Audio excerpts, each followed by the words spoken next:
1950, the communist North Koreans crossed the 30th parallel and invaded US-backed South Korea, sparking the Korean War.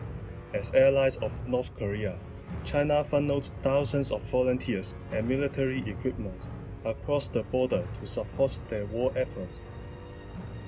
But what does this have to do with Hong Kong? Since China and Great Britain, then in control of Hong Kong, were on opposing sides of this war, the British found it necessary to establish a physical border zone between Hong Kong and the mainland in order to prevent the smuggling of weapons and infiltration of spies. This closed zone, later known as Frontier Closed Area, consisted of 28 square kilometers of restricted land, guarded by barbed wires and frequent military patrols. Entry to this area was forbidden without a written permit, and development was heavily restricted.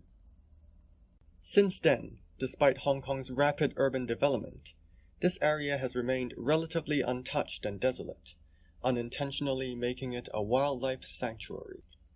One of the most valuable areas sealed off from development here was the Mai Po marshlands.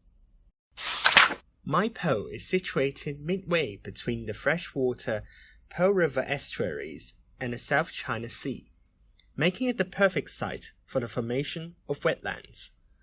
The area is known for its biodiversified mangroves and traditional gay shrimp farms. Moreover, it also acts as a midway station and a wintering site along the East Asian Australasian flyway for migrating birds. Every year, 50,000 waterbirds, including the endangered black-faced spoonbill, travel to Mai Po for shelter and food. These wetlands foster biodiversity and provide a unique habitat. They also prevent floods and coastal erosion. Yet all of this was almost totally destroyed 70 years ago, in 1943. 10 years before the outbreak of the Korean War, during the Japanese occupation of Hong Kong, all mangroves in the area were chopped down due to fuel shortages faced by the Japanese army. Mud filled the ponds due to lack of anchorage from vegetation, almost completely destroying the habitat. The closure of the area since the Korean War proved greatly beneficial to the local ecosystem.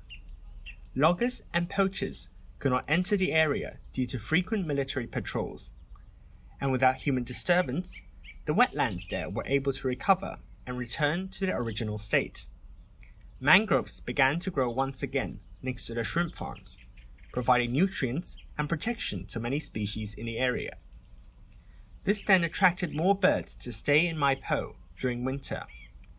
The number of waterbirds spotted in Mai Po quadrupled in a period between 1979 and 2012, proving that nature could recover itself once human damage ceased. Nowadays, the 1,500 hectares of land in Mai Po, though still in restricted area, is administered by the Worldwide Fund. Under their protection, the wetland continues to thrive without much human disturbance. Furthermore, this place is now used to promote and raise public interest in conserving the highly diverse wetlands. It is almost unthinkable that a gruesome war that killed 5 million people could produce such a beautiful byproduct. Mai Po now stands as a great living example of how limiting human disturbance can conserve the environment for future generations.